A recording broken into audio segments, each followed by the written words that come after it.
All right, we are live. Welcome. This is Peter Voogd, founder of the prestigious Game Changers Academy, and thanks for tuning in to our monthly Millionaire video series where we interview the world's most elite and successful entrepreneurs, CEOs, entertainers, and real game changers. People that I have massive respect for, and those who are making a difference, not just in their industries, but in the world. And Sean is a top YouTuber, international speaker. A lot of you guys already know who he is. He's a coach that helps entrepreneurs build their influence and income with online videos. His YouTube channels have over 700,000, but I just found out, Sean, actually it's over 1 million between your channels. Over 45 million views he has. He's been featured in Forbes and almost every publication. I've had a chance personally to work with Sean, and him and his team are world class. Now, on top of doing all this video content, he also released a book that's crushing it right now, which we'll talk about. And also he did his first event. I believe it was his first, one of his first. But everything he does, he goes all in and he crushes it. And there's no one that I know that has their pulse on video, on marketing, and on online branding like Sean Cannell. So I'm excited to have you, man. Thanks for being here. Thanks for taking the time. Dude, Peter, thank you so much. Super honored to be with you and the Game Changers movement. Massive respect for what you're doing. Love the mixtapes, love the movement, love the content. And I know that like the community you've built is absolutely world class. So I'm honored to be a part of it. I appreciate it, man. And it's funny that when you reached out when I was in Vegas, the first thing our team does, because obviously we both get reached out to a lot, is research and make sure obviously they're the real deal. And the instant you reached out, we're like, oh, this guy's definitely the real deal. Look at his content, look at his videos, look at how he operates, look at all the audience he's created and all the raving fans. So much respect to you for what you've built as well. So let's start with this, Sean, because I don't know if people really are grasping and understanding the power of video right now. I mean, maybe you feel like people are grasping, but I don't think they're really grasping what we're sitting on going into 2019. So what's the importance of video marketing and social media going into this year? Yeah, I agree. I feel like most people are not woke yet to actually what is happening around the world. It was a couple of years ago that Social Media Examiner found out that video is people's preferred content format of choice. Cisco did a study that said, 90% of the internet is going to be video by 2020. That's already happening. And of course, video is the dominant content format on every social network now. I mean, Instagram is embracing video. Of course, Snapchat's video, but Facebook is doing video. Twitter is doing video, and everything's increasing even how much video you can do and live streaming. And then, of course, at the center of it all is YouTube, now with over 2 billion monthly active users. That's with a B, 2 billion people around the world. There's something like 74 countries and native languages that like YouTube is in. So it's an international platform that you can distribute any message you want to get the word out about your nonprofit, your business, your personal brand, your products. And so people got to be using it. Now, a lot of people are, but I don't know if they're using it quite to the level that we realize. We're going to look back on this time in history, and I think we're going to regret if we don't go all in. And that's what I've been doing over the last years. And it's revolutionized my life. And now hundreds and even thousands of people in our community that are taking it super serious to see, I got to master video. I got to figure out the tactics, the strategies, figure out my on-camera presence. And even for some of the game changers, or like maybe you don't even want to be on camera, like every business needs to be using video. Identify some talent, identify somebody to do it or some way to get it done. But to not be using online video is irresponsible as an entrepreneur. I believe that with my whole heart. So do you remember the tipping point for you? You've been in the video for a while and you're way ahead of the curve, as a lot of influencers have shown through talking about you. But do you remember the tipping point? Like what did you focus on back then to realize like this is the future? Or has it been just recent? Yeah, the tipping point for me actually was back around 2009. See, I got into video in 2003 before social media started, before YouTube started. And I was actually volunteering at my local church. I was an intern and they handed me a video camera and Adobe Premiere. So I started to edit and shoot video. Wow. And that's amazing because it did give me that head start, right? I was able to put out, I like to encourage people, your first videos are going to be your worst videos. And I got to put out like hundreds of practice and just like these videos for my church or whatever. And then by 2009, I started a business called Clear Vision Media because now self-taught, I was doing wedding videos. I started working for like YMCA, Phil Smart Mercedes in the Seattle area. And it's funny. I know your kind of roots in the Northwest as well. So I was in that same area. I'm doing that. But then actually, Peter, I hit the hardest season of my life. And I think that pressure and when things kind of are falling, apart around us, we can either get bitter or we could get better. And really what happened, I mean, right in the housing crisis, 2009, we started to lose our homes and different things because my wife, actually, we were dual income. She went on a trip and got really sick. And since that time, we've been on this journey of dealing with chronic illness and some different things. And then the housing crisis was falling apart because of our finances. And then actually at that church I was volunteering at, there were some failures in leadership, which I'm sure everybody can relate to, whether that's in their company or their business, when like your people you trusted or thought you could, follow and stole some money and stuff. So all of this stuff started falling around us. And my wife actually almost died. She ended up in the hospital for 6 days. But Peter, during that time, I actually one day, now I'm like, man, as a man, I got to level up. We're dual income. I'm like, I got to really provide. I got to be a game changer. I got to figure something out. And then I'm like, what are we going to do though? And so I went to Barnes and Noble, bought a Success magazine when she was sleeping one day, and it flipped to the middle. And the interview, back when they had the CDs and you put that in your computer and you listen to the interviews, the interview was with Gary Vaynerchuk. And he was talking about his new book, Crush It. And like, why now is the time to cash in on your passion. So the next day, this 6 days that my wife's in the hospital, right? I'm downtown Seattle. I go and I buy Crush It, and I read it in the hospital. And that was actually the spark that I didn't know actually what to do next. I just kind of knew like, man, I got to figure this thing out. And then I'd been on YouTube, I'd managing YouTube channel, but I got serious at a whole nother level. And that was sparked by my life circumstances and really tapping into deeper purpose. I know you always talk about reasons come before results. 2009, my reasons got so strong, my family, my faith, and this realization like, man, I got to seriously make some serious finances, like health bills. What are we going to do? Plus with the economy shifting and all this different things, I can't just dabble anymore. I have to dominate. And since 2009, I've been all in, and I've struggled for a lot of years going to courses and listening to podcasts and trying to learn every single thing I could about online marketing, YouTube, affiliate marketing. And of course you go down so many dead ends and invest in BS courses and different things. But through that, I found like the kind of the pathway that worked for me. And that was originally how I built a 6-figure income just with YouTube and affiliate marketing. That's a crazy story. I didn't know that full story. First, you got tested, like crazy tested, where not tested where someone called you out or you were failing, but tested like your family was struggling and in trouble. And then you got what you said that I want people to conceptualize. You got serious on a whole nother level. There's a lot of people dabbling and studying video, and they're like, let me get this course, let me buy Sean's book, which will help. But getting serious on another level is where there's no other option. And I felt like your back was against the wall. So I love that you got tested, and now you're one of the strongest entrepreneurs, obviously, out. Now you're building a 7-figure business, crushing it on YouTube and things like that. So I appreciate you for sharing that. And it's important for people to see that because they see you on YouTube. They see all the views, the likes, the rating, fans, the thousands of comments, and they don't understand what you had to go through to get there. So I always like talking about people's past stories, and there's always the tipping points when they were challenged and they had to level up. So I appreciate you sharing that. So let's dive into, we talked yesterday about you were kind of reflecting on last year and reflecting on hitting 1 million YouTube subscribers through your channels. That's obviously less than 1% of people do that. So you said there's 2 billion people on YouTube. Probably 1% or less have 1 million plus subscribers, right? 0.001%, and you're one of them.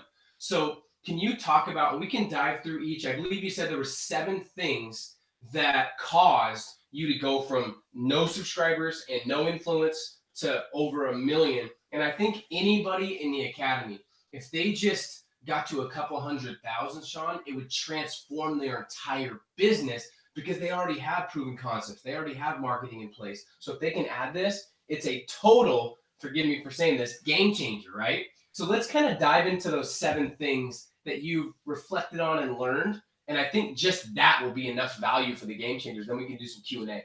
I love it. I love it. Well, yeah, let's dive into it then. Number 1 is you got to just start.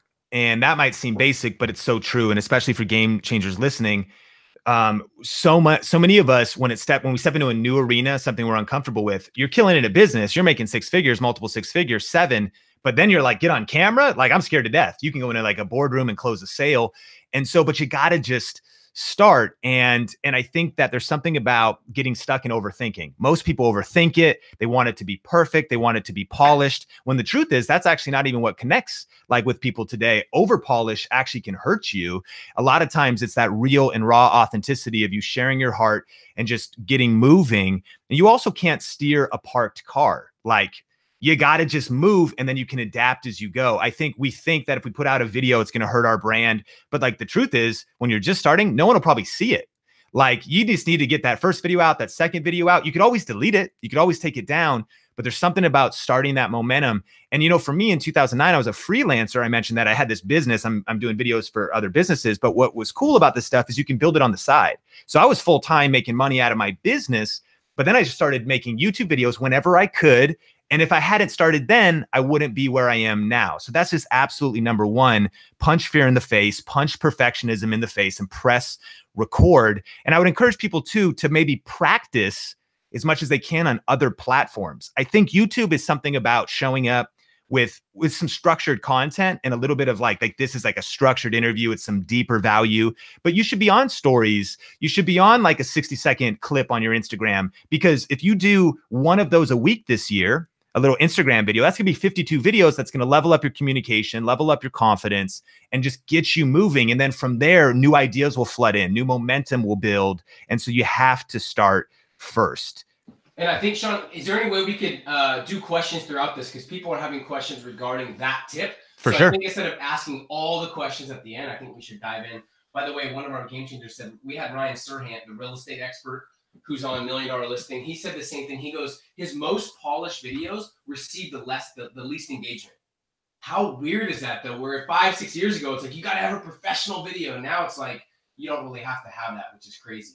Christy says, how do you start with just one thing when you have so many passions and so many ideas? Yeah, I think you have two options there. Number one, you do need to niche down. So you could either niche down by picking just one thing, making one promise like I do. I'm going to help you learn video and learn like the tech around video. But if you were to go broader, treat your YouTube channel or your brand like a magazine. I mean, Peter, like when I say GQ magazine, do you feel like that's a clear brand? Mm-hmm. It's 100% clear. It's a men's magazine, luxury, high fashion, whatever. But inside of it, you see some summer recipes, you know, cocktails for your next thing. You see the latest movie reviews, you see some fashion tips, but they've put it in a cohesive brand and a cohesive theme. So where people make the mistake with variety is by not casting a clear vision for how it all connects together. But I think you could have interviews. You could talk about, you know, even food and recipes if it's in the context of energizing yourself as an entrepreneur. But if you're like, it's a cooking show and then it's entrepreneur tips and then you're teaching people how to garden, well, that doesn't make sense. So I think that variety can make a lot more sense when you build a cohesive theme and think of it kind of like a magazine, you know, Cosmopolitan, whatever. Those are super clear brands, but a lot of variety lives within them. Huge. I love it. Cool. Keep going. Yeah. I mean, these tips are amazing, by the way. I already seen some of them and I love this. And I wish that I knew these a couple of years ago. Where were you at, man? I should have found you. So number two, after you start moving, is commit to personal and skill development, you know, and you talk about this a lot, but you got to find ways to shorten your learning curve. And so when you're stepping into a new arena like YouTube, and even as I stepped in, I didn't just go in but I was like a video master by this time, if you will. I mean, I'd already been doing video since 2003, but there's so many other things. What is that like is marketing. For a while, my titles were terrible. They weren't very descriptive. They weren't provocative. So I started to study like how to write headlines and even how to write an email subject headline or how to write a blog headline. You could just Google some articles about that and they're going to strengthen your YouTube titles. So I needed to study online marketing. I needed to level up my ability to structure content in a way that people could learn from. And it's skill by skill. And the truth is, you're not going to learn all those skills in 1 month or even 1 year. So it's this commitment. I was like, man, I'm going to commit. And I wanted to shorten my learning curve. So I didn't hesitate, especially back when we were broke. Like we're coming out of that hardest season of our life. Things were super lean, but I didn't hesitate to invest in myself, whether that was in courses or trying to get to a conference or definitely reading whatever I could or consuming some of the best free content out there or weeding through it to get to podcasts and webinars. Man, I studied so much, but I would encourage people, don't get stuck in studying because again, you got to start. So it's like start and study at the same time, because we learn by doing. And so you upload a video and then learn more about YouTube, watch some of my stuff. And then you're like, oh crap, I just did those 3 things wrong. So then you upload another video and then you do another. And so it's that cycle of learning and doing continuously. And I know you're a big proponent of that, but there's just no shortcut around true personal growth, even to the point where now how I speak on stage or how I speak on camera is a lot more competent and a lot more confident. But I've been working on it. I mean, it's years of intentional putting in the hours. So depending on what you want to do, I don't think everybody has to take it to the level I had. I knew my path, but keep in mind, where do you want to be in 2022? Like, be making moves right now. So they say overnight success takes 10 years. In 2022, when you break through and all of a sudden you're the next thing on YouTube and you're the next thing, it's going to be because today, listening to this call, you made a decision to say, okay, I'm going to intentionally get the skills necessary to dominate online video. And then you will after you level up. Huge, man. By the way, people are going crazy over the magazine analogy. They're loving that. So I love how you can frame that into an analogy that people understand, and you can put that towards YouTube. So I love it. Number three, let's, then you got to niche down, and you might do that from the start, but there is something about niching down. The old internet marketing phrase is the riches are in the niches, right? And so if you try and reach everybody, you end up reaching nobody. And so even if you just start, there's 2 paths. You might start today with crystal clear clarity. I'm the real estate investing guy. If you know that, then you're good. I am the health and fitness, keto girl. I'm doing this in direct sales expert, whatever it is. But if you don't know, for me, I kind of wandered for a while, but it was part of the process of self-discovery. I think I was experimenting. I was trying different content. My personal channel is actually my least active channel. It's just my name, Sean Cannell. And I figure I'll come back to it sometime later in life. It's Think Media and Video Influencers that blew up. But if you go to Sean Cannell, it's all over the place. It's not a good magazine analogy. It is truly random. That was all experimentation. And it led me to the place of being okay, I know my niche now. I started to have the self-awareness that, man, I've been doing video since 2003. I really do know cameras. I can help. And I know people. So the breakout thing for me was doing cameras, doing tech reviews, but then you want to figure out a way to be different. And there's this famous quote from Sally Hogshead that, you want to stand out in 2019, different is better than better. And what I learned was when I started getting on with reviewing cameras, this was my breakout point. Most of my peers were trying to impress their other peers. So they were talking in tech speak. They were it has this sensor size and it has this IBIS, special resolution and all these different things that real people didn't care about. And what I actually saw an opportunity of was wait a minute, a lot of people that want to start creating content, they don't care about the tech specs. They're hey, can I get that blurry background in my videos? How do I just make it? Does it have the flip screen? How do I just make it easy? And so I began to speak to people in simple terms, Think Media early on, and that helped me blow out. So that helped me blow up, but it was just a small tweak. A lot of people, and I know people probably worry about competition. That's why being a little bit different can really help you stand out. Another thing was even on Video Influencers, shockingly enough, when we started it a couple years ago, nobody had an interview show with YouTubers and entrepreneurs that were using video. Now, in the entrepreneur space, there's hundreds of podcasts on it. There's any space at all, fitness, there's lots of interview shows. But I was wait, I can pull this thing from an adjacent industry, pull it into our industry. And now we're the only every week interview show for YouTube creators. And we're the first. And so it's just a little bit different and people could rally around that. A lot of people are doing the same things. I found a small way to be different. So carve out your niche. And that's the last thing I'd want to say is that can be a process. That doesn't necessarily hit you right now as you're listening to this. So go on that journey though to niche down, start small to get big. And you also can expand into other markets in the future. That's huge. Sorry guys, I had a problem with my mic because my other mic was connected, but I was talking into my AirPods. Can you hear me now good, Sean? Yeah. Cool. I love that. Can you is there any tactics you figured out as far as how to differentiate yourself? Because we talk about that a lot in the academy is if people ask, why should I, I talked about in me and yours video, why should I follow you and why should I check out your videos versus every other video? Is it from asking questions about your past? Is it thinking about your business? Is it understanding your unique angle? Is there anything you can talk about to help them figure out what makes them unique, what can make their channel unique? Absolutely. So a couple things. Number one, I think that, but number one, you want to embrace who you actually are.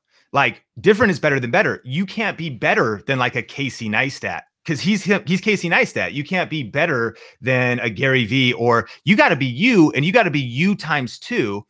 And when you really start being who you really are, like, you are different, like the way you act, like your personality. And that's actually what people connect with. The second thing is, don't be afraid to share your values. Of course, the famous book, Start With Why. What you do, it's like, man, I share YouTube tips. Well, I got a lot of competition. How you do it, well, that's maybe different, because my processes, my strategy. So that is a difference maker. But then you go into the why, and then there's some major difference. Some people, they might be about whatever their belief system is. Like, they're, living a single life and like just partying all the time, and just want to kind of live like this rapper lifestyle or something. That's cool. It's not the lifestyle I'm living. And so people probably won't resonate with that. But if my core values are family and my faith, and I talk about those things, what I found is that at first I was afraid that, like, oh, it might alienate some people, when in fact, guess what? It will. You want to alienate the people who really don't vibe with you, who really don't connect with you. And you want to attract the people who truly resonate with not just what you do, how you do it, but also why you do it. So there could be 10 YouTube channels that say they were all equal even, but everybody on there. Couple other things, like there's different genders, different ethnicities, different ages, different value system, different processes.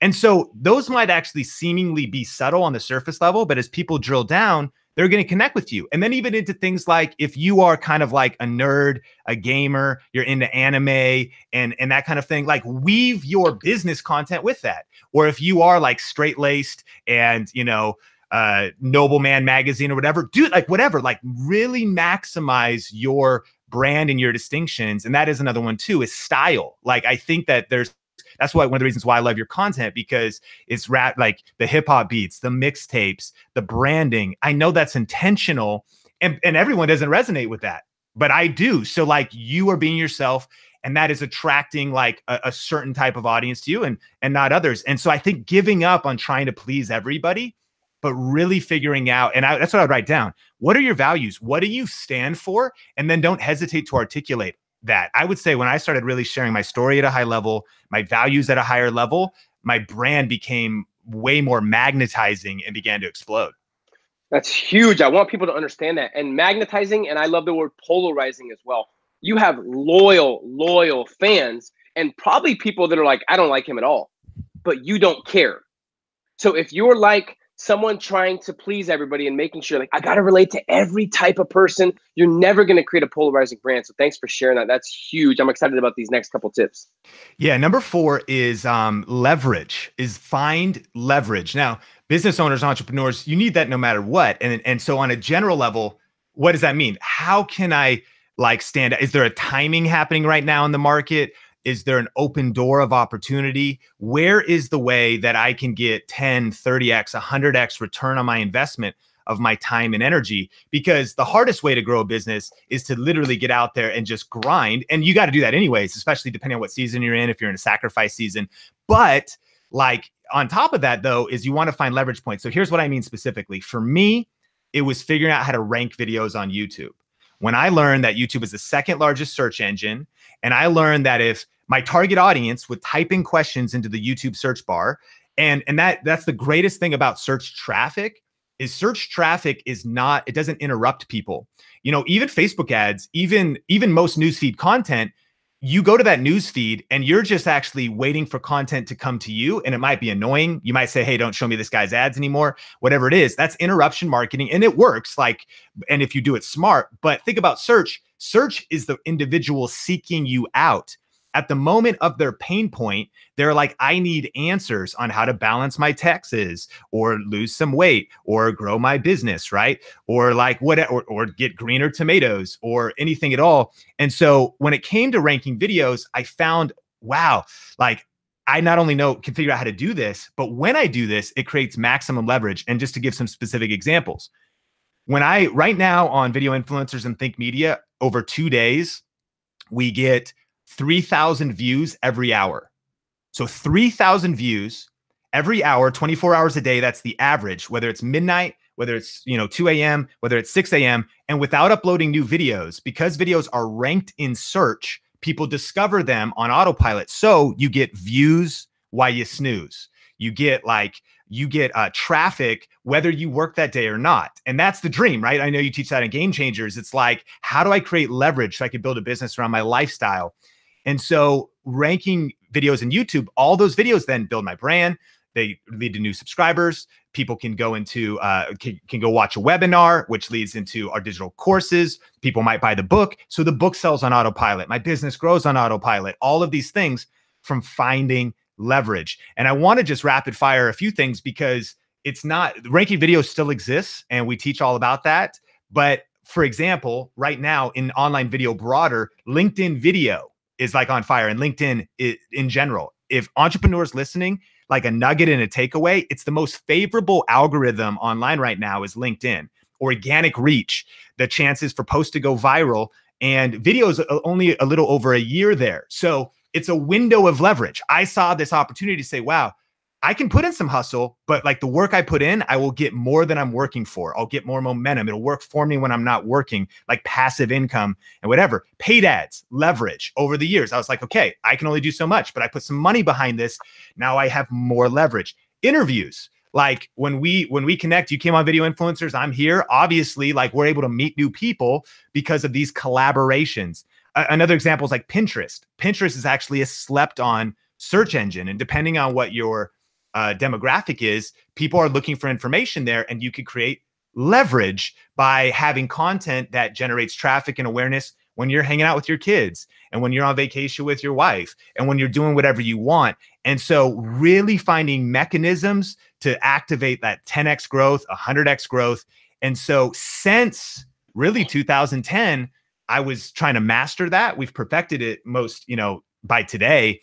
And there was a season there where I had a couple different jobs and careers and whatnot. But once I went all in, I actually lost all my freelance clients in 2015. And so then that was like, for me, the kick, like God kicked me off the cliff. Like, hey, it's time to fly as an entrepreneur. So I went all in and we just exploded. I went from 16,000 subscribers on Think Media, October 2015, to over 700,000 today. And then Video Influencers is over 400. But that's been built on the back of leveraging growth hacks, right? Like growth hacking and working harder and smarter. Huge, man. And we'll dive in this afterwards, but we have questions too. To someone going from like 0 to 10K or 0 to 100K, is all this relative to that as well as 100K to 700K? Is it just momentum and like Evan Carmichael was talking about the power of momentum, where it's easier to get subscribers a lot of times if you've done all the right things in the foundational level at the beginning. Do you agree with that? I totally agree with that. And of course, one thing to know about YouTube, and it's kind of true about anything, but especially on YouTube, YouTube is a marathon and not a sprint. And one of the reasons this is totally true for Game Changers, because right now there might be some efforts you make in your business where you could go put in like a week of effort and generate 6 figures. Well, when that's the case, it's going to be real hard for you to want to upload YouTube videos, get 22 views, and be like, and I didn't just make money. I felt like I lost money because I wasn't growing some other aspect of my business. But what's the point? You're priming that pump. You're digging that well. Now, maybe you can add traffic. That's certainly a growth hack. You got an email list, you got social media following, ramp up to launching your YouTube channel, kind of like a product launch. Like, why wouldn't you kind of maybe go beta for a while and then eventually be like, hey, I'm starting my show. But what's the point? Like, it is heavier lifting on the front end, but eventually you create this machine for you. And that's really tapping into the fact of how YouTube works. Evan Carmichael is killing it with the amount of volume of content he's put out, with the system of editors he's put in place, with the type of search and how he hacks that in suggested videos. And so a lot of times on YouTube, it'll be kind of flatlined for a while and you have to be willing to see that, but then this growth kicks in. And so, yeah, the principles are the same. It's just doing them at a higher level. And it's actually a bit of a later point, but it's also a leverage point that if you build a team and you build systems, now you're multiplying your efforts. So it can be hard when you're a solo creator. Like, you just got to do what you can do. Get that one video out a week or a month. But now we're able to pump out high volumes of content, which obviously just snowballs everything more. Huge, man. I love that. Kelly has a question. she's focused all her efforts. She's already extremely successful, but of course she wants to go to the next level. She's in Australia. It's 2:30 a.m. here. I can't stay up much longer. I focused all my efforts on Facebook where all my followers are, and I'm about to get started on YouTube. I rank #1 for specific keywords in both US and Australia, so my site is seen as a leading authority. Will this have any advantage on YouTube? Someone told me it should be easier to rank for content if I already have an authority. What strategy would you recommend for putting content on YouTube? Should I use my most visited website articles in video format first?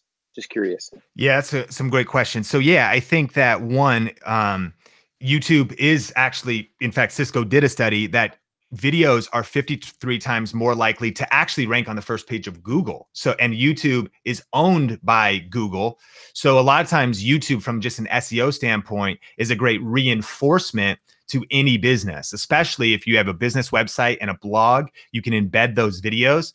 And while backlinking is a little bit less significant today than it has been in the past, there is something about authority sites cross-promoting. So if your site's already ranking #1, you support that with some video content, then you're good to go. And that the ideas around the articles is brilliant. And anybody listening should do that. You might sit down and think about creating videos with a blank slate. Like, what do I say? What do I do?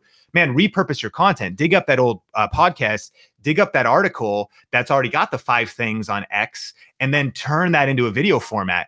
And you probably, for some people, you might be able to leverage that for a very, very long time, because you might have a whole vault of content. So you don't need to come up with many new fresh ideas, just polish it, turn those into videos. So 100%. And then it's kind of the same principles, like more than ever before on YouTube, title and thumbnail are the big ones. It's title, thumbnail, and watch time.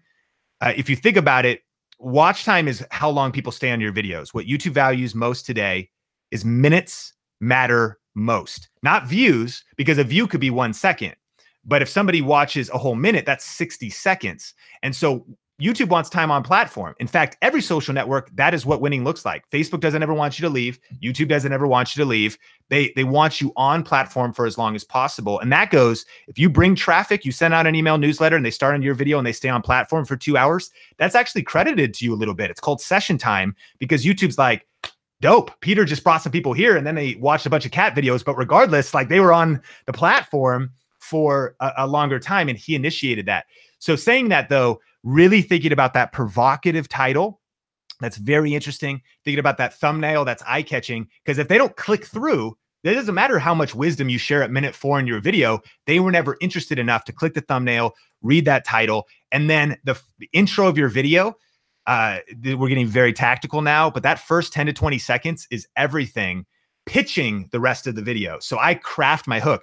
A lot of times I just outline my video. I've got 5 points and I'll just riff on those, but I will write out word for word 1 to 2 to 3 sentences, almost like it's a sales page. Like, it's the most important, because now someone's like, okay, thumbnail interests me, title is interesting, I click through, and now you're selling them on even watching the rest. You're trying to say, like, hey, like, in this video, are you curious about how to make money in this video? Are you curious about how to make money on YouTube?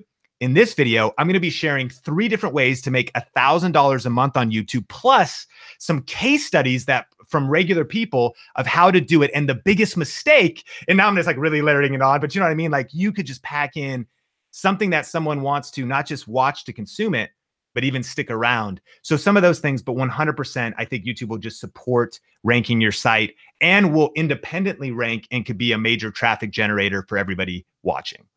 I've seen you do that. You did it with my interview and you do it in every video. And I realized it was smart, but I didn't realize how tactical and how strategic that was. You're a sneaky guy. I love that, man, because it makes sense. If you just start like every other video, they could be bored in 5 minutes. So if you give them what the actual video is with some teasers, they're going to want to stay longer. I love that. That's something that we need to incorporate as well. Boom. All right. Well, hey, we got to keep going. So that was #4 was leverage. Let me recap. #1, you got to just start. #2, commit to personal development, leveling up. #3, niche down. #4, find ways to leverage. Use the fact that YouTube's a search engine, but in 2019, look for those open doors of opportunity for things to not just work harder, but also to work smarter. And then #5 is very important. And this is probably one of the things I'm realizing that matters the most this year and moving forward, is provide real value with authenticity. And that also might be the least sexiest point, because it's like, okay, yeah, I've heard that. But just because something's common sense doesn't mean it's common practice, right? And so provide real value with authenticity. So here's what I mean. There's something about, like, if you just put a video out in 2010, people were like, whoa, there's like moving pictures. You know what I mean? Like, it was still early. Like, if you just put a consistent video and it was kind of good and half thought through, then it could work. But as things get noisier, as people's time gets more and more crunched with obligations of life and so much content, you've got to be known for real value. Like, it's just got to be truly valuable. And I'm sort of learning that there's no tricks anymore, that it was easier to kind of game the system a couple years ago, or it's easier to get away with, like, honestly, just kind of half-assing it. But like, you got to really go deep. And here's even what I mean. Let's say you do a product review, and product reviews are a way that I made money with affiliate marketing when I hit 6 figures, talking about cameras. Is sometimes you could just like unbox it, sort of talk about it, but you didn't really know your stuff. The truth is this, and there's really no shortcuts here, but like, if you want to truly review a product, you should clock 10 to 20 to 30 to 40 hours on it. Because when you've done that, you've got insights that the person who just bought it and threw up a video in 2 minutes does not have. Now, you got to figure out your own brand and your own time and your own whatever, but the value's got to be there. Why does someone want to read a book and have it change their life? Like, we wrote YouTube Secrets. Like, it ended up being a 4-year process. And we actually tore it down a couple times. It was almost done. And we're like, it's not right yet. It's not perfect yet. And perfection is you never want to go, oh, it's never perfect. But like, we want to make sure it's solid, it's proven, it's tested. There's the real case studies. And that's the kind of stuff that actually takes time. You know, Ryan Holiday wrote a book called Perennial Seller, and writes a lot about writing a truly good book. And his secret to writing a great book, and I think about like 6 months to 6 figures, like something so impactful, so powerful, is like the best way to put out a successful book is to write a good book.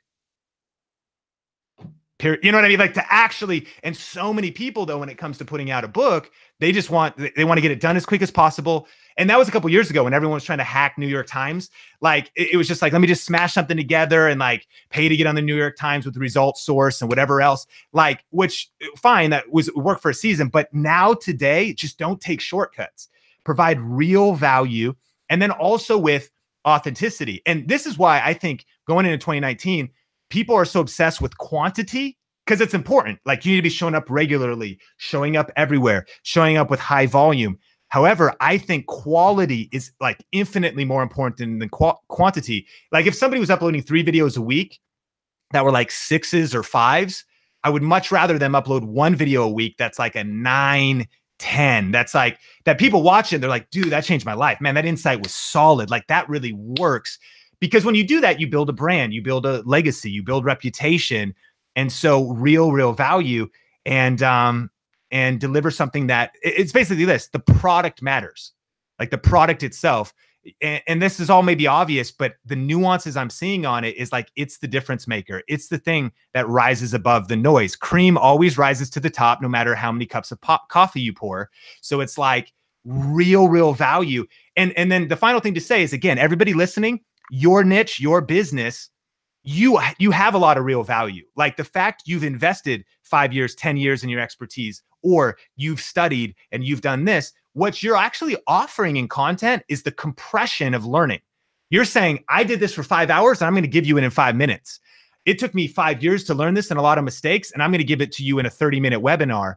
And so it's finding ways to, like, because value just wins, period. And like, and then I would say this: whatever you're about to press record, define what value you want to promise and build around that. So is this going to be informational? Is it going to be accurate, updating people on the industry, the latest stats, the latest things? Is it going to be educational, how to do something, how to actually like set that sales page up or scale your business or build a team, how to do something? Is it going to be entertaining or like a vlogger or something? Make it entertaining. It's got to be actually entertaining, and the audience will decide that. Is it inspirational or motivational? If it truly is, and no one's ever going to watch your videos if they're not extracting some kind of value. So provide real value. And then with authenticity is the fact that I think fakers are getting sniffed out more than ever before. And so there's just no reason to try and be somebody you're not. I don't think, back in the day that you could kind of like, if you didn't really have good information, it didn't matter because social media was so new. I think a lot of the fake social media gurus are being found out now because like if your stuff really doesn't work, if you don't really have the case studies, and on the flip side, be honest, like if you're also just in the journey, like I know I can give you this, but hey, I'm in the journey to here. So don't just fake like you're, you know, Elon Musk when you're still Sean Cannell. Like I'm not getting things confused. Like there's a big gap in that. So like stay in that lane, of course, level up and be bold, but provide real value with authenticity. Sean, can you talk about some video ideas? What are some of your favorites? Like I love that podcast, by the way. So we're going to go back. One of the reasons I wanted to have you on is because you've added real value to me and our brand and our life. And I knew you could do the same thing with the Academy. And you have cutting edge research. Podcast, the top rank that we have, making videos. I love that. What are some of your favorite video ideas for people that are new that in their head, they're like, either I have too many ideas or I don't have any ideas on where to start. Let's just kind of go through a list of ideas they can do, like Q&A, or they can do frequently asked questions. They can do the journey behind the scenes. They can do value, tactics, research. What are some of your favorites? Very good. So I think the best way to start is that frequently asked questions, because if you are getting questions repeatedly in email and on social media, turn that into a video answer. And then you are either as yourself able to just reply to a tweet, reply to an email with that link that explains everything, or give it to your team to do. So now you are giving yourself leverage, just like canned responses in Gmail. Like you just keep getting the same question. So you maybe have a saved email. Now you have a video format answer to that. And then it's two-sided because that can also scale around the world and impact people. So what are the top things? If you're a fitness coach, like the top 10 to 20, there's probably 50 questions. You probably could come up with your next 50 videos. I think that also, I genuinely think product reviews are smart. Book reviews, product reviews, especially if you're just getting started and maybe trying to find a way to make money if you're more beginner. But even if you're advanced, and here's a couple reasons why. One, they always connect to affiliate marketing. So if you're like, you could connect to an Amazon link of a product. But two, think about things that people would search for. They don't know you, but they know this thing. So if someone's looking for the best planner for entrepreneurs, like then you talk about your own plan, or whatever you want to do because you're launching that new planner. Like you could talk about like when someone's looking for a planner, they're looking for software, they're looking for a camera. They don't know you yet. In fact, most of the people who meet me, they didn't know Sean. They knew they needed a camera. What is the best camera for YouTube? And then they met Sean. So I've learned that also in my world where I teach YouTube tips and like entrepreneurship as far as building your influence with video, that the bigger market, what bigger market can you tap into the conversation? So literally after this call, I'm going to CES with my team. It's the Consumer Electronics Show. And it no longer really makes sense for us to do affiliate marketing. It does because we kill it still like almost 200K a year in just the Amazon Associates program profit. That's about $5 million in sales a year for Amazon, but we only get like 4%. And so there's other ways that are much more profitable. But here's what I've learned. When we go to an industry event and when we tap into the tech conversation, we meet new people because we just talk about the latest Samsung laptop and then people connect with our vibe, they connect with our channel, and then they actually come into our world. Now, scaling and building a media company like we have is quite a bit of work, but you can do that on a smaller level. So you want to grow as a fitness coach, talk about the latest supplements, the latest yoga blocks. I'm just making things up. So I think product reviews, I think FAQs, I think interviews. It's one of the best things to do because you can, it expands your network. It's also nice because you'd have to prepare the content that day. You're like leveraging to have somebody else come and bring like value to what you're doing. And then I think you could sit down and think about the zeitgeist, think about trends, and think about joining the conversation in your industry. Let me give you a specific example. Brennan Burchard did this. So he has this show years ago. He called it The Charge Life, and he was uploading one show a week on YouTube. And so eventually he did a title called How to Develop Grit. In the beginning of the video, he goes, hey, in this video, I'm going to talk about how to develop grit. You may have heard about Angela Duckworth's new book on grit. Great book. Love some of her insights. So because that book was going kind of viral and it was sort of like the buzz term grit at the time, kind of in entrepreneurship and personal development, he jumped onto the conversation, mentioned her book, put it to the side and said, here's what I want to talk about, because there was timing. It was a trend. It was a topic. So what are the trends, the topics, what's hot on social media, but in your industry? You should be speaking to that. Everybody listening, real game changers are positioning themselves as thought leaders, right? They're positioning themselves as people who are experts, and they are. Everybody listening is an expert in their field. So you need to be putting out relevant content. And when you share your 2 cents on trends and on what's happening in culture related to what you're doing, that's how you're going to stand out. And then it's for the market to decide, like, hey, what's this person have to say? And then one other kind of polarizing thing that I think is a big opportunity. My friend Pat Flynn is really going all in on YouTube right now, which is kind of interesting, you know, as a blogger, as a massive podcaster. Now he's also building his YouTube channel.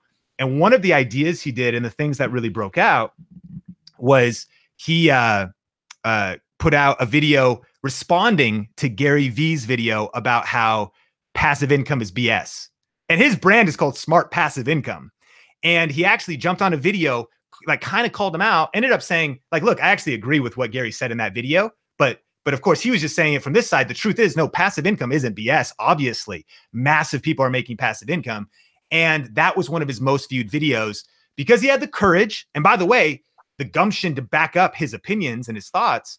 But like, there's something about that's like called trend hacking or fame jacking, where, or just joining the conversation, where if you truly can stand your ground and come with a different perspective, you could still honor that individual, or you actually could flat out disagree and just say they're wrong. That's a good way to get noticed. And then you just have to be able to back it up.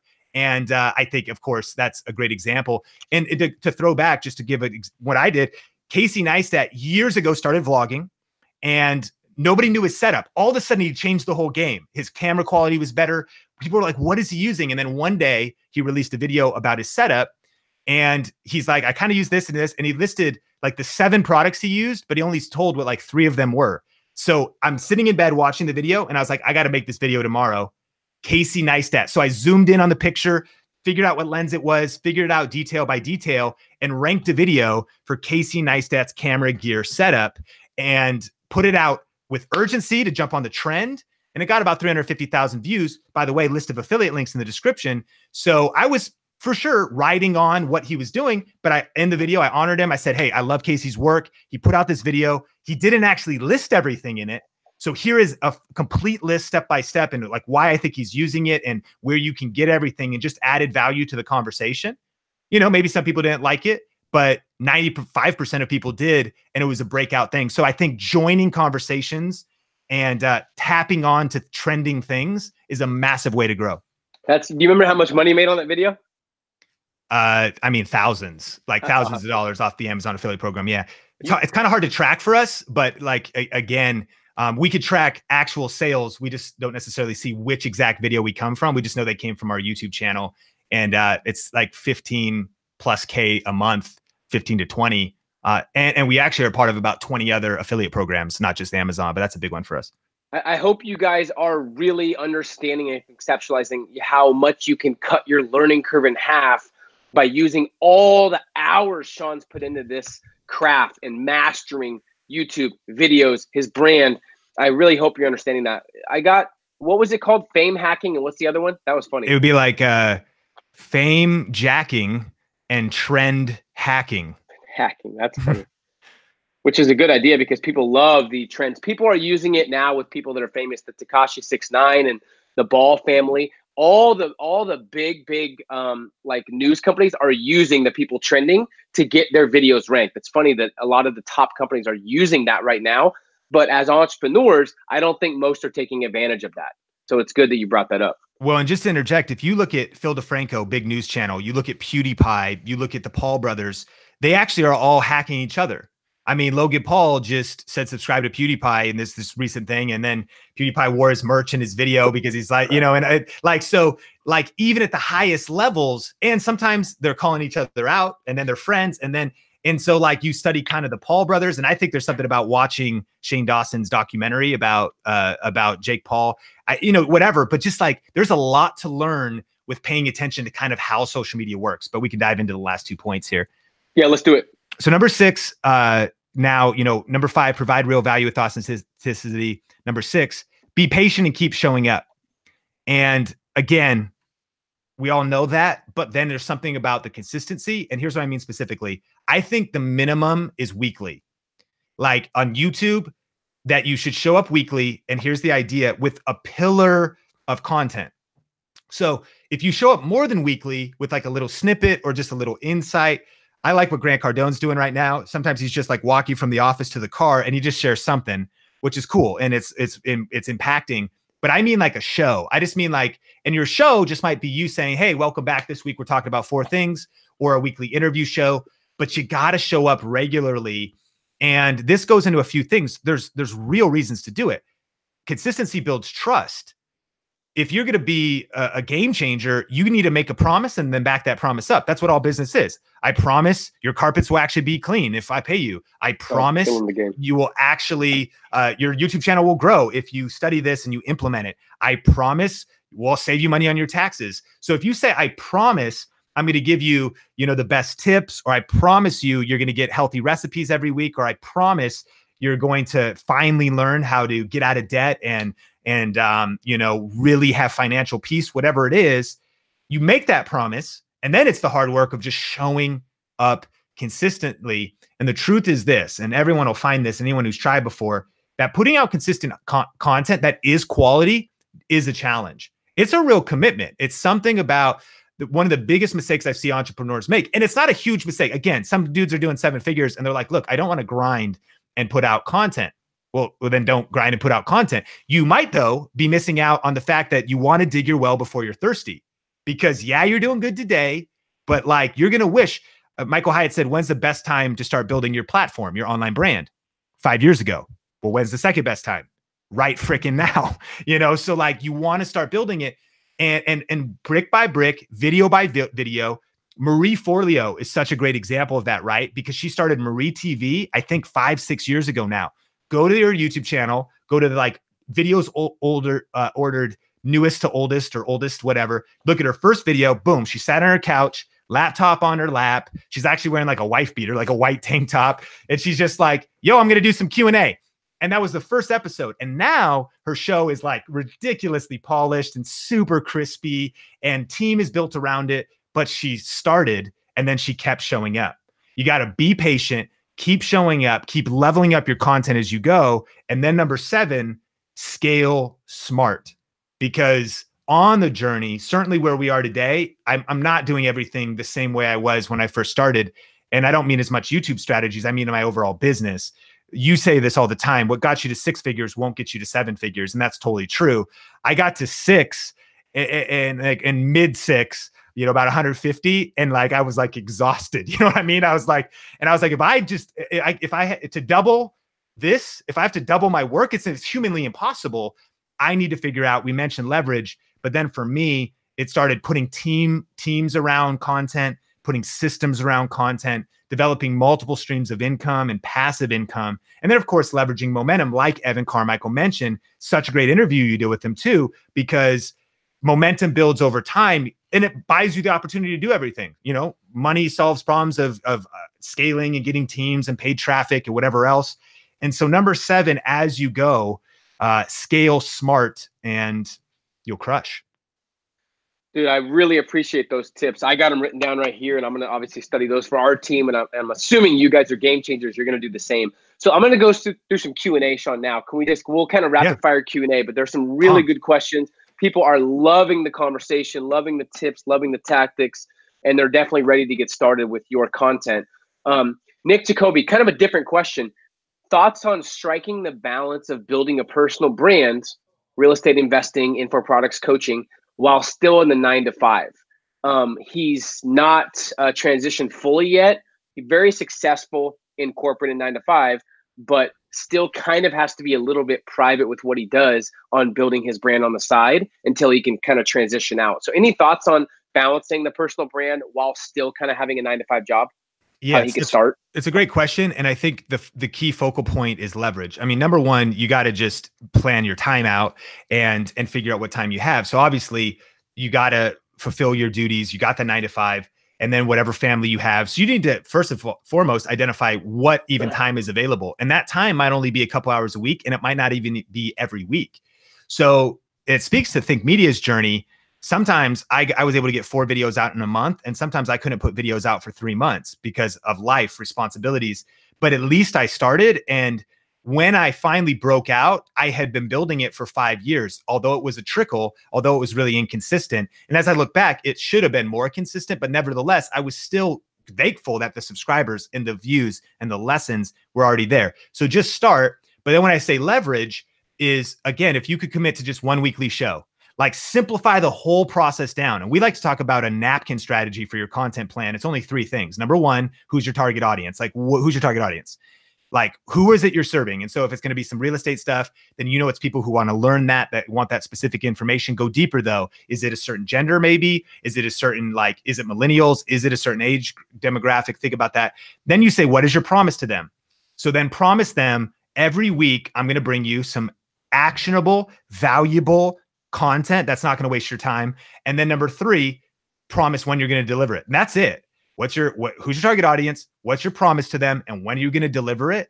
And so what I would recommend is if you could commit to one weekly show, Tuesday mornings it comes out, build your email list as you go, email newsletter goes out, scheduled, show comes out, share it on social, engage on it the rest of the week, 1 video a week. So then it comes out, go back to it a couple of times, answer the comments, share it on social, continuing to promote that 1 video throughout the week.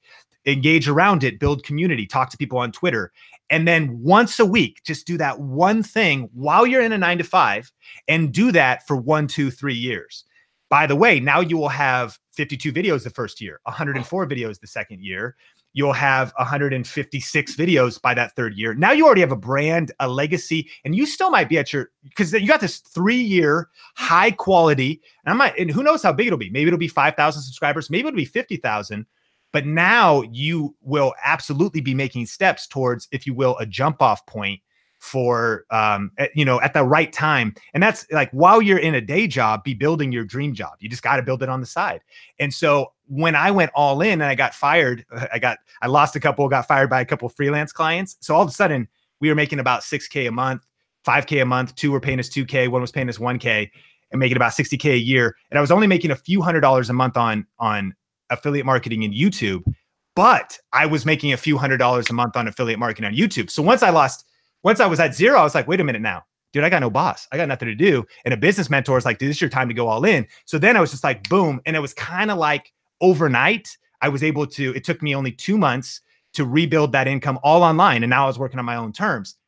But that was built on what I just said, and not even as tactical as I said. I did that really kind of sloppy, but you could very intentionally build your brand on the side. And let's say that takes 5 hours a week, protect that 5 hours and shoot the content, get it up, figure it out, release it, and then build it over time. And that compound effect is very real if you stick to that plan. Great answer. Thanks for answering that. Kevin says, what kind of research do you do before making a video? Do you use TubeBuddy, Google AdWords, or anything like that? Yeah, so I use a tool called vidIQ. I love that, similar to TubeBuddy. I also use Keywords Everywhere. Install that in Google Chrome, and it'll help showing you keyword search volume right when you type search terms in YouTube and on Google, and all kinds of keyword recommendations. That is critical. We say research before you press record. You want to start with the end in mind. What is the intention of the video? Meaning, what even should happen after the video? For everybody listening, they are already, woke to the fact that you should be building an email list, building funnels, building a customer journey, building a sales sequence. Okay, well, that all happens after. So then what should happen in the video that leads to that? Okay, and then what is even the title and the thumbnail before you press record? So it's like a different way of thinking. You want to reverse everything.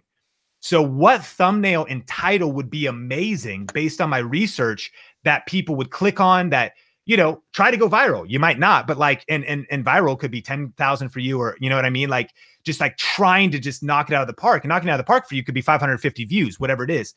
Then you say, okay, then how do I support that title and that thumbnail with just great content that then actually delivers on it?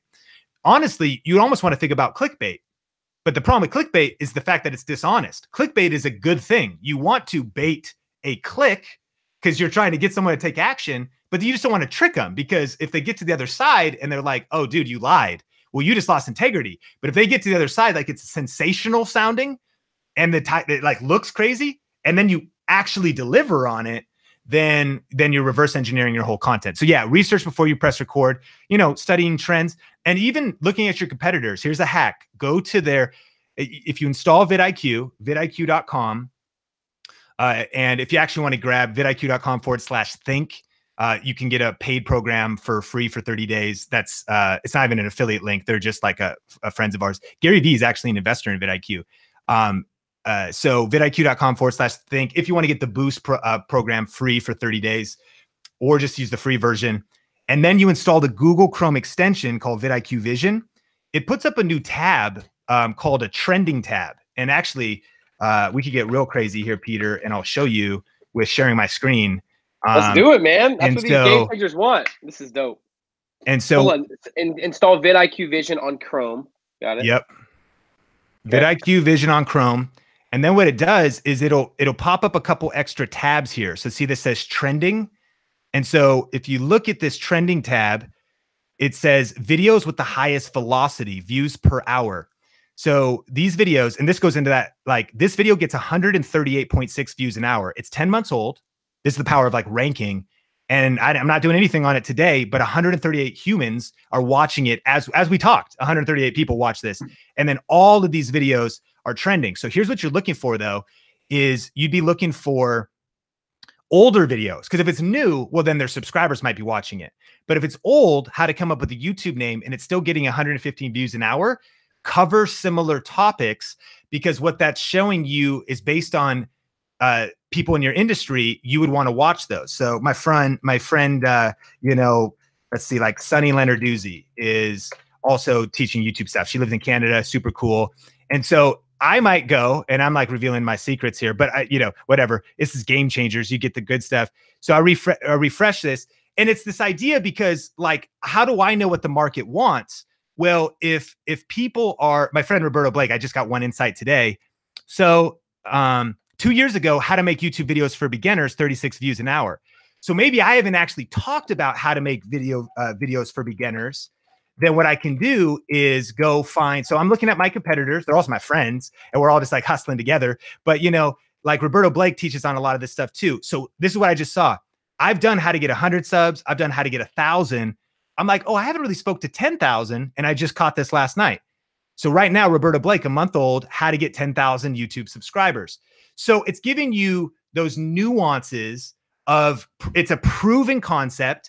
And what you're doing, if you cover something similar, is you'll probably get in those people's suggested videos. Why? Because those channels are in your same cluster. YouTube wants to cluster channels together. It eventually understands that these are all kind of entrepreneur tips channels. It understands that these are kind of fitness gurus or bodybuilding channels. It understands that maybe this is like book reviews and the people who watch the hand-drawn like book information. And so I'm also, you know, number one, good artists copy, great artists steal. But I'm not talking about plagiarism. I'm just talking about like the concept, like what Roberto Blake talks about getting there is gonna be different than me. But I'm like, oh, dude, 10,000, or oh, wow, I haven't spoke to beginners, or I didn't know that camera was gonna be as trending as I thought. It's probably smart for me to order one and talk about it because it's so hot right now. I need to ride that wave.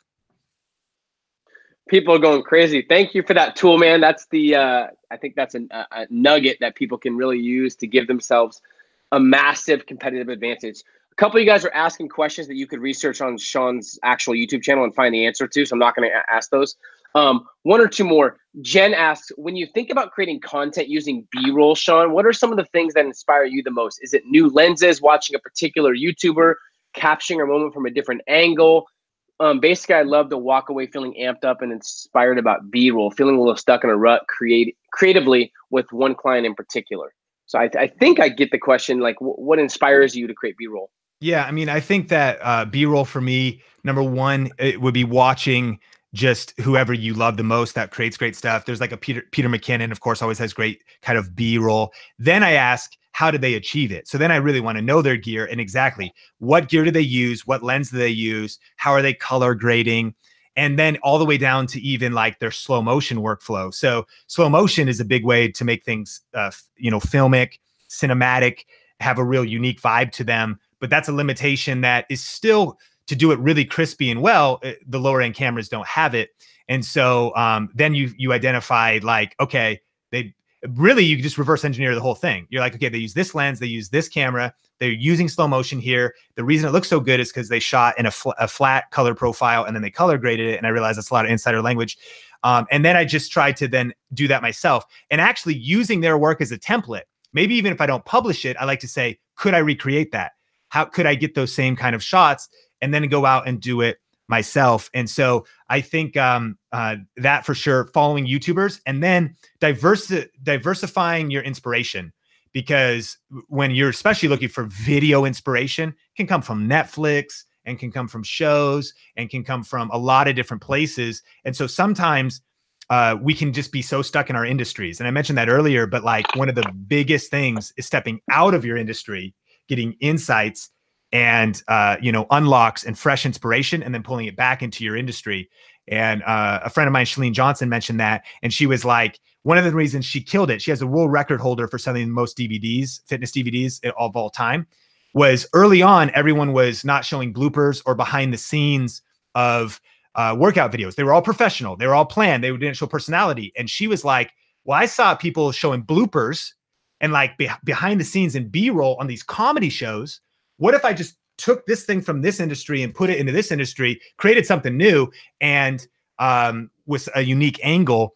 And so I think that from a filmmaking standpoint, trying to dig into, like, again, if you could go to a Buffer Festival in Canada, or you could go to like, the Park City. I'm forgetting what, the Sundance, whatever it is. Yeah. You could, like, but just thinking about diverse insight. I just caught up on a couple Quentin Tarantino movies, and afterwards I was like, you could just reproduce these shots. Like, imagine if I just like did a tribute. I'm talking about YouTube tips, but the opening in my video was shot like, Kill Bill or something, like whatever. So like keeping that inspiration flowing and then executing that in your own videos. Oh my God, I'm ecstatic right now. This is amazing. Wow. People are going crazy for your tips. Golden tip. I love it. One last question from Aitman. I'd love to know, how does Sean combine YouTube content and email marketing in 2019? Yeah, great. So a couple ways. One, we do have a weekly newsletter. And so for us, it's just this idea that once a week, we summarize the content that has come out that week. The mistake I've made with that is never really articulating and promising it well. I think the way that a journey starts with you on email, it's important to keep. So like it starts on a free webinar, or it starts with a free gear guide. People never really said they wanted the newsletter. People love it, but it's just as far as like communicating, like, this is what you're signing up for. And we want to improve that and brand it. A newsletter doesn't sound that exciting, but like really brand our, and then what's nice about that though, is you do want to condition. We ask people like, how do you hear about, they don't care about YouTube subscribers. They don't care about my social media. They just wait until they get the newsletter, because that's the preferred way of getting the summary of everything we've talked about. The other thing though, is I think email marketing is critical with basically just building out a funnel in general. So here's like a simple funnel. I literally just did one, today. And so I did a video, and it came out on Think Media this morning, and it was just about a simple content strategy. And so again, this is just the game changer insights type stuff is I put the video out. I share a lot of real value, not withholding any value at all, but then letting people know that they could go watch more value. So it's a 10-minute video. And then as you get to a certain part, it's just a call to action to a URL. I like to brand any landing pages we have around URLs. And so tubeinfluence.com. And then that takes you over to a free masterclass. That we can't see your screen. Hold on. Okay. Are you sharing your screen? Yeah, you're just showing me. Oh, wait. Okay. So I just shared you, not this screen. Can you see it now? There we go. Yep. Go ahead. So if you come to, so this video came out, real value, 10 minutes. And then I'm like, well, obviously I can't cover everything in this. So I've got a full 1 hour training. Definitely recommend this to everybody. And then at the end of it, like things would go, it's a webinar, and then it's our digital courses at the end of it. So YouTube video, value, call to action, goes to a landing page. I love branding it under a URL. So tubeinfluence.com.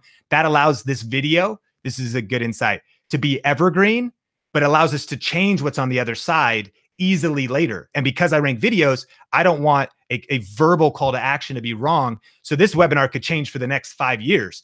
And so you go to tubeinfluence.com. We just re-recorded this weekend, brand new. So then you get this, and obviously you opt in. You can watch the free webinar, but then it's the follow-up sequence, after that as well. And so that email, we have everything segmented. So there's part of our community that we're like, here's the newsletter, here's our latest stuff.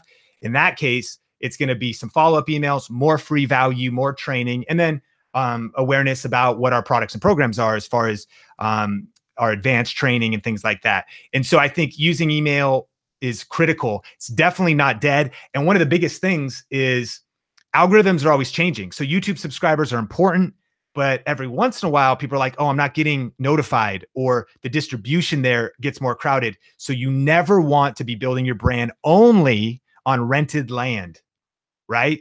And so YouTube is technically rented. Twitter and Instagram, these things could change. I've often wondered, Peter, like, imagine if Instagram one day was like, you know what? It's no longer going to be free.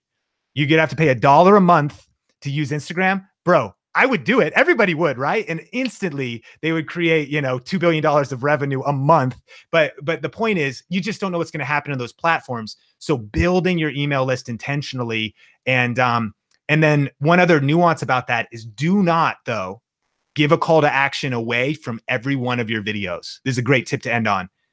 Time on platform matters. So winning on YouTube, old internet marketing was always like piece of content, get them off to a landing page, get them on an email list. The new school, I think, is you want to go on like 6 to 12 dates first, and then get engaged, and then get married later. Like really. And what I mean is, so watch a YouTube video. At the end of your YouTube video, give a call to action to another YouTube video, so that it's like, hey, if you enjoyed, if you love this, well, then you want to do this. It's something that we actually adapted from Brendan's circular viralocity. I call it circular video viralocity. And it's this idea that you're like, oh, well, now you learned about what camera you need. Well, you want to probably look at lighting first. So go watch my lighting. Now you know about which lighting you need. Well, then learn about how to actually build your channel. Okay, now you want some views. All right, now, and then eventually it's a call to action somewhere else, but it creates this circle of traffic by sending people to the next relevant piece of content that would follow up that current video. So now someone's maybe hung out with you for 1, 2, 3, 4 videos. And Robert Cialdini wrote, I'm saying his last name right, who wrote Influence and wrote Persuasion, highly recommended book. It's kind of, I think, the new school strategy in 2019 to understand there needs to be more time before the close, if you will, like before the, let's get married, to yo, slow down, bro. Like if it was dating and relationships analogy, it's not like nice to meet you, will you marry me?